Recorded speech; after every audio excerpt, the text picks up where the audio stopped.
Welcome to Adobe Experience Makers, a show about Asia Pacific's digital leaders in creativity, marketing, and business. Each episode, we speak to the champions of digital transformation who are shaping the world of customer experience as we know it, as they share their personal insights, stories, and ideas. I'm Siva Ganeshanandan, APAC Director for Adobe Experience Cloud. I'm Janie Lin, APAC Senior Marketing Director for Adobe's digital media business. Today we're going to be talking about accessing entertainment in emerging markets. Being based in Singapore, how do you consume your favorite media, Janie? Oh, that's really interesting. I hardly watch any more television. It's mainly through digital channels, whether it's on my mobile, my iPad, or the desktop.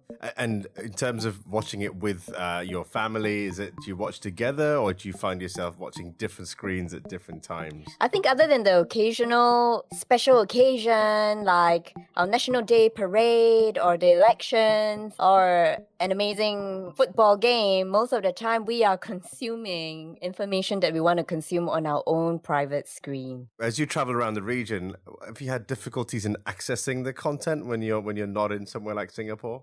Yeah, if I'm going to a region like Sydney and Hong Kong, I don't think it really makes a difference. I do whatever I do back home and I just access the channels that I go to usually. But if I'm traveling around the region and there are, like, as you know, in developing countries, there are different levels of readiness in the network connection, then I probably will not have the same level of experience when I'm viewing especially video content. So yes, around the region, it is difficult to get access to content, especially video content when you're outside the big metro cities or places like Singapore. And on today's show, we'll find out how it's possible to bring entertainment to all of Southeast Asia and in particular, Malaysia. Interestingly, I find that I get a lot done while I'm on the road. So in emerging markets here, traffic jams can be notorious. You can be spending an hour on the road, and then of course you're at the airport and on flights, and that's where I catch up on all the 10 shows that I usually have downloaded on my phone. That's the best way of consuming iFlix, I find. That's Azran Osman-Rani, CEO of iFlix Malaysia, the largest video-on-demand player in a region where millions of people have poor internet download speeds that struggle to hit even 1 megabyte per second. Unlike Netflix and Amazon Prime, iFlix specifically targets emerging markets, an area in which Azran gained deep experience in a role in which I first met him as CEO of AirAsia X. There's certainly a lot of similarity between innovating low-cost long-haul with AirAsia X and with introducing a video-on-demand service for the mass market with iFlix. First, both are consumer-facing services addressing the mass market. Second, you are trying to get people to get excited about something they want, they may not necessarily need. So whether it's a long-haul vacation to a faraway destination or great entertainment at your fingertips. And third is being able to deliver that in a brand experience that connects with that consumer emotionally in their own language, and with an interface that they feel comfortable and suited to them. At the helm of AirAsia X, Azran and his team rolled out several innovations, new benefits to delight a growing middle class seeking a better flight experience. Creating valuable experiences for airline customers has carried Azran onto his work at iFlix, where he says it's about understanding the mass market customer.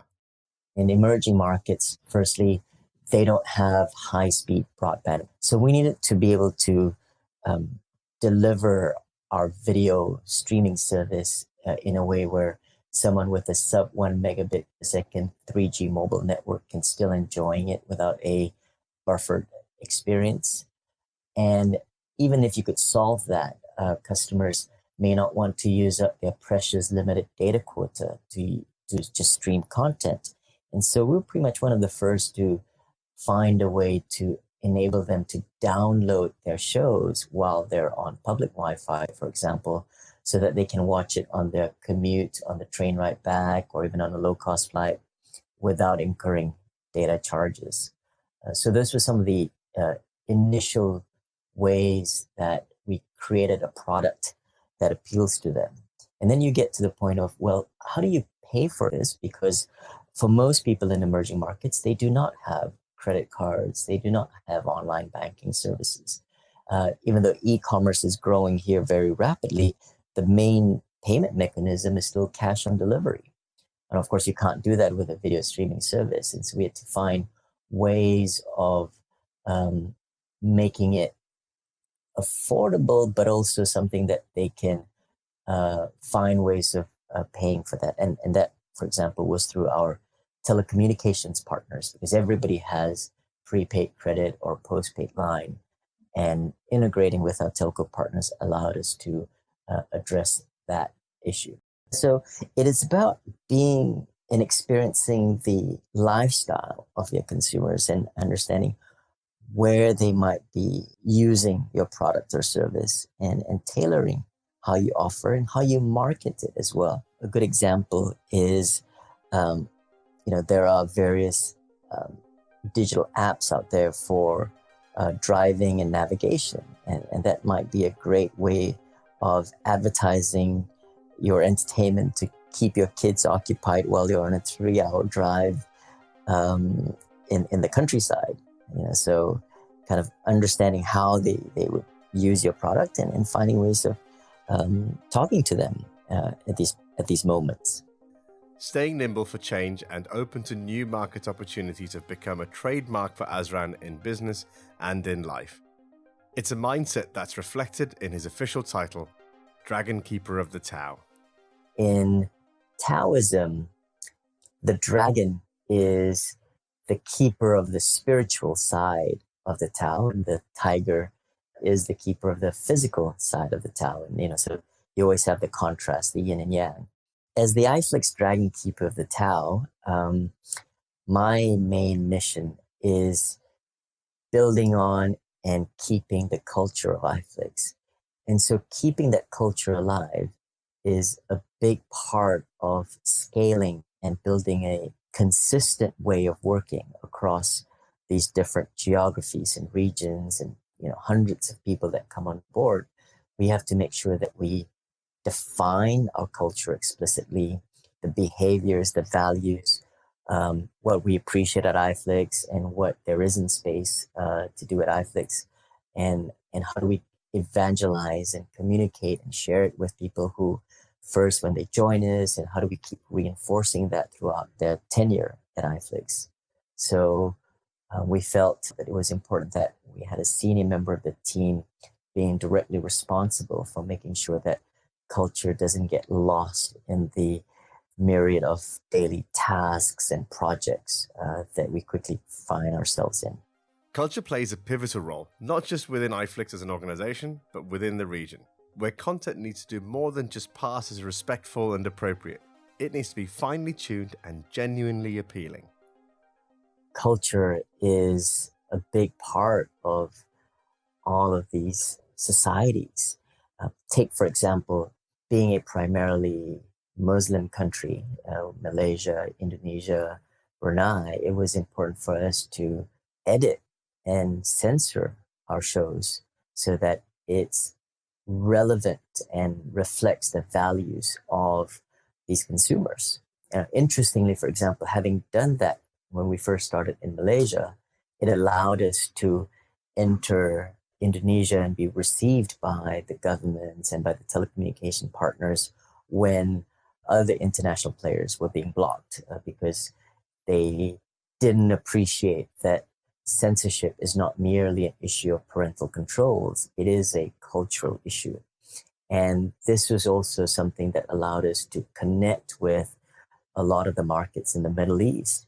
And interestingly, even in Vietnam, because the central government there is also quite sensitive about exposing their citizens to sort of unfiltered television entertainment content from around the world. So this is an example of understanding that these are the values in the markets that we operate in, and we've got to adapt accordingly. With Netflix dominating Western markets, you would think that applying the same model anywhere in the world would generate demand. But Azran says that being called video on demand services are where the similarities between the two platforms end. iFlix is fundamentally different because, it's about connecting with a very different customer segment.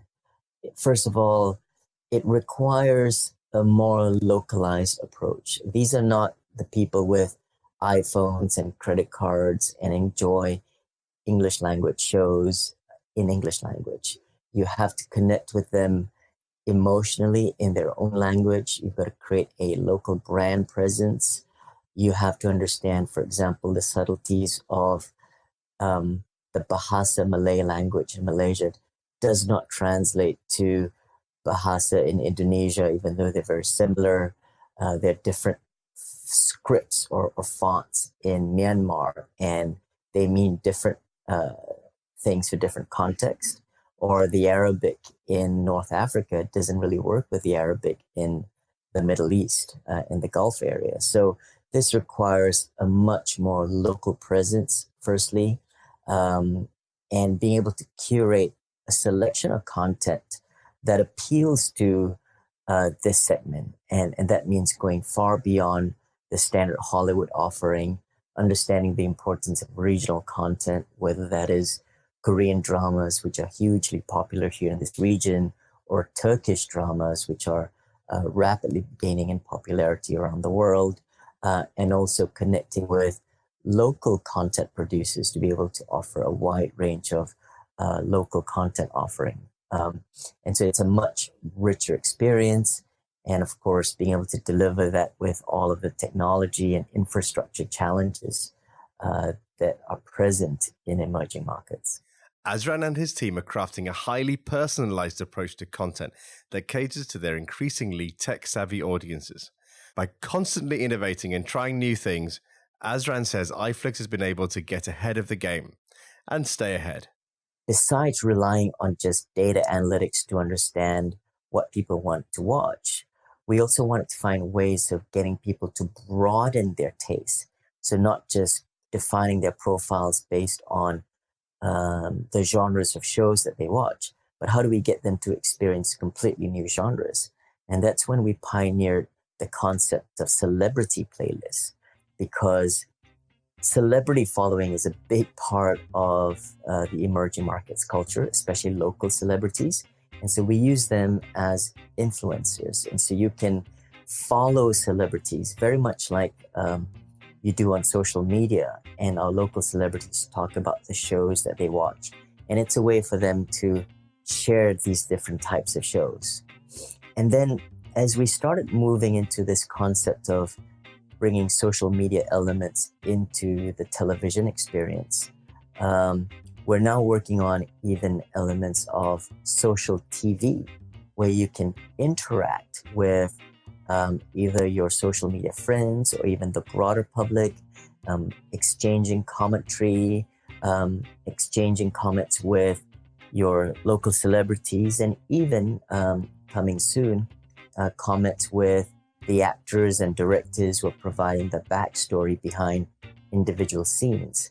And this is important because not only does it create a more engaged and sticky experience for the users, because television now is no longer a passive experience that you simply watch, but you're immersed in a community around it. Despite the cultural diversity of the region, Azran says accessibility and consistent availability are driving factors in iFlix's ever-expanding audience base, an audience he is keen to learn more about.